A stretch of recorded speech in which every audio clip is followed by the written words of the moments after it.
आपा सिनवे बहु कयाने दया दाने सच्ची सोचे माधवे साधवे चौधम में। कौन ऐसा धर्म है जो बहुतों की कल्याण करने की बात ना करता हो? कौन ऐसा धर्म है जो मधुरता और साधुता की बात नहीं करता हो?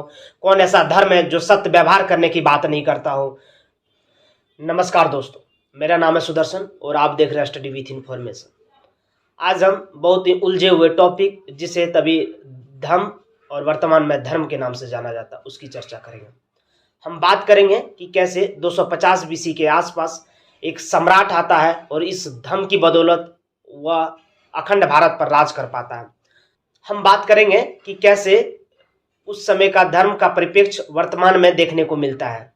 साथ ही अशोक की जो धर्म की नीति थी उसका विस्तार पूर्वक वर्णन करेंगे। तो चलिए वीडियो के साथ बने रहिए। अशोक की धर्म की नीति को समझने से पहले उसका पृष्ठभूमि समझ लेते हैं। आखिर क्यों उस समय इस नीति की आवश्यकता पड़ी? कोई भी चीज अगर यदि वर्तमान समय में या फिर उस समय लाया जाता था, उसके पीछे कुछ ना कुछ रीजन होता था, उसकी कुछ ना कुछ पृष्ठभूमि होती थी। यदि वो रीजन मुझे पता चल जाए तो हम आसानी से उस समय यह समझ सकते हैं कि क्यों उस चीज की जरूरत पड़ी थी। तो उसकी क्या थी पृष्ठभूमि, मतलब क्या था वो मूल कारण जिसके वजह से अशोक को यह धर्म की नीति लाने की आवश्यकता पड़ी। जिस समय अशोक भारत पर राज कर रहा था, दैट मीन्स 250 बीसी के आसपास, उस समय भारतीय इतिहास में सबसे बड़ा एरिया माना जाता था, मतलब भारत का सीमा सबसे बड़ी मानी जाती थी। और उस समय अखंड भारत पर राज करना तलवार की नोक पर शायद संभव नहीं था। तो इसलिए अशोक ने धार्मिक सहिष्णुता का रूप अपनाया और उसकी तरफ रुख किया। उस समय अशोक ने पाया कि हमारा जो समाज है, उस समय का जो समाज था, कई संप्रदायों, कई जातियों, कई धर्मों में विभक्त हो चुका था। साथ ही समाज उच्च नीच, छुआछूत, महिला पुरुष आदि वर्गों में भी विभक्त हो चुका था। वर्ण व्यवस्था जाति व्यवस्था का रूप ले चुका था। धर्म संप्रदायों में विभक्त हो चुका था। इसके साथ ही अशोक ने यह अपने पिता बिंदुसार के समय यह देखा था कि कैसे तक्षशिला और उज्जैनी पर विद्रोह हो गया था। वह भली भांति जानता था कि इस अखंड भारत पर राज करने के लिए उसे धार्मिक रूप से सहिष्णु बनना ही होगा। और इन्हीं सब कारणों की वजह से, इन्हीं सब विचारों की, अशोक की इन्हीं सब विचारों की वजह से अशोक धर्म की नीति का प्रतिपादन किया। अशोक ने धर्म की नीति का प्रतिपादन किया। तो अभी तक हम लोग ये देख चुके हैं कि आखिर क्यों पड़ी अशोक को यह धर्म लाने की। और अब हम बात करेंगे आखिर क्या था वो धर्म नीति जिसका वर्तमान में भी परिप्रेक्ष्य देखने को मिलता है। तो पहला सवाल है कि धर्म किसे कहते हैं? धर्म का सीधा सा मतलब है धर्म से। धर्म दैट मीन्स धर्म। अशोक ने अपने दूसरे स्तंभ लेख में खुद ये सवाल किया है कि चौधम्मे, मतलब अशोक कहता है कि धर्म क्या है, और वह खुद दूसरे और 7वें स्तंभ लेख में इसका वर्णन करता है। आपा सिनवे बहु कयाने दया दाने सच्ची सोचे माधवे साधवे चौधम्मे। अब इसका मतलब समझ लेते हैं। आपा सिनवे मतलब कम पाप, अल्प पाप। आपा सिनवे बहु कयाने मतलब बहुतों का कल्याण। अशोक के अनुसार बहुतों का कल्याण ही धर्म है। आपा सिनवे बहु कयाने दया दाने, दया और दान की भावना। सच्ची सोचे सत्य व्यवहार, माधवे साधवे वाणी में मधुरता और साधुत्वा।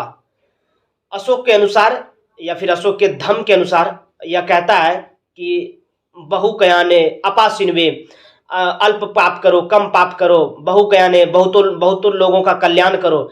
अशोक जब इस धर्म की नीति को अपनाता है तो वो सिर्फ मनुष्यों के हित की बात नहीं करता, उसमें से पशु के भी जो कष्ट है, पशु के समस्याओं को समाधान करने की बात करता है, और पेड़ पौधों के बचाने की बात करता है, कोई भी जीव जंतु की हत्या के खिलाफ हो जाता है।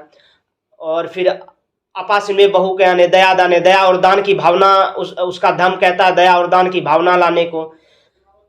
सच्ची सोचे सत्य व्यवहार करना, अशोक का धर्म सत्य व्यवहार करने सिखाता है। माधवे साधवे अपनी वाणी में मधुरता और साधुत्व लाने की बात करता है। मधुरता दैट मीन्स अपनी मीठी वाणी और साधुत्व की भाषा में बात करने का बात करता है अशोक का धर्म। अब इसका वर्तमान के परिप्रेक्ष्य में सोच कर देखिए कि कौन ऐसा धर्म है जो कहता है कि पाप करो, कौन ऐसा धर्म है जो बहुतों की कल्याण करने की बात ना करता हो? कौन ऐसा धर्म है जो मधुरता और साधुता की बात नहीं करता हो? कौन ऐसा धर्म है जो सत्य व्यवहार करने की बात नहीं करता हो? कौन ऐसा धर्म है जो दया और दान की भावना या दया और दान करने की बात ना करता हो? अब वर्तमान में सोच कर देखिए एक सेकंड के लिए कि क्या कोई ऐसी सरकार या फिर जो वर्तमान की सरकार या फिर कोई भी सरकार जो आए, वो एक ऐसा इस देश में धर्म ला सकता है जो हर धर्म के लोग उसे फॉलो करें? नहीं। उस समय 250 बीसी के आसपास अशोक ने वो करके दिखलाया। उन्होंने एक ऐसा धर्म लाया जो उस समय रहने वाले समस्त अखंड भारत पर रहने वाले लोगों ने उसे अपनाया, और उसे ऐसा महसूस ही नहीं हुआ कि ये मेरे लिए नहीं है। कौन ऐसा धर्म लोगों की कल्याण करने की बात नहीं करता है? तो उसे किसी भी उस समय जो लोग रह रहे थे, उन्हें लगा ही नहीं कि ये हमारा धर्म नहीं है, और उसका जरा सा भी विरोध नहीं हुआ इस धर्म को लेकर। अशोक के धर्म के साथ साथ इसकी और कुछ महान नीतियों के बारे में जान लेते हैं। पूरे इतिहास में ऐसा माना जाता है कि अशोक ऐसा महान सम्राट था। अशोक वह पहला महान सम्राट था जिन्होंने दंड की समता और व्यवहार की समता का लागू किया था। दंड की समता का मतलब है कि यदि कोई उच्च कुलीन के वर्ग या फिर निम्न कुलीन वर्ग कोई दंडात्मक कार्य करता है, तो उसके न्याय के लिए दोनों को समान सजा मिलेगी। और अशोक का जो व्यवहार की समता का नीति था, इसका मतलब कि उस समाज में रहने वाले सभी लोगों के साथ समान व्यवहार किया जाएगा, या फिर आप ब्राह्मण ही क्यों ना हो या फिर शूद्र और वैश्य ही क्यों ना हो। क्योंकि उस समय हमारा समाज में यह परंपरा चली आ रही थी कि यदि कोई ब्राह्मण हत्या कर देता है तो मैक्सिमम उसे उस राज से निकालने का प्रावधान था। उसे मृत्युदंड, ब्राह्मणों को मृत्युदंड देने की यह व्यवस्था नहीं थी।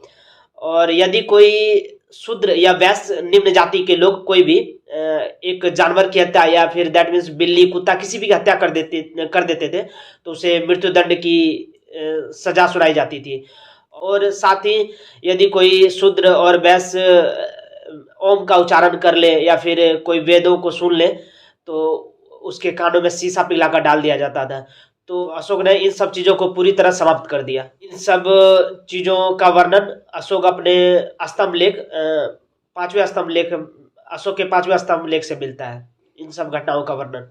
इसके साथ ही अशोक अपने नेक्स्ट स्तंभ लेख में कहता है, दैट मीन्स 5वें स्तंभ लेख में कहता है कि कोई एक जीव दूसरे जीव का आहार नहीं बन सकता है।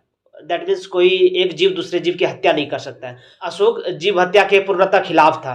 अशोक अपने अखंड भारत में रहने वाले लोगों के साथ साथ अपने पड़ोसी राज्यों से भी कहता था कि मैं संपूर्ण संप्रदायों का विकास चाहता हूँ। दैट मीन्स वो अपने आप को सहिष्णु था भी, और यह संदेश भी देता था कि यदि आप किसी भी धर्म को मानने वाले हैं तो आप इस क्षेत्र में आकर रह सकते हैं। और भी इस तरह की बहुत सारी अशोक की नीतियां थी जो अशोक को महान बनाती है। किसी भी व्यक्ति को उसके द्वारा कृत कार्य, उसकी नीतियां ही उसे महान बनाती है। तो अशोक ने ही ऐसे बहुत सारे कार्य किए हैं, ऐसी बहुत सारी नीतियां का प्रतिपादन किया है जो उन्हें एक महान सम्राट के रूप में, जिन्हें इतिहास एक महान सम्राट के रूप में जगह दिया है। उम्मीद करते हैं इस वीडियो के माध्यम से आपको अशोक की धम्म नीति के बारे में कुछ सीखने को मौका मिला होगा। यदि वीडियो अच्छी लगी होगी तो लाइक, शेयर एंड सब्सक्राइब कर दीजिएगा। धन्यवाद।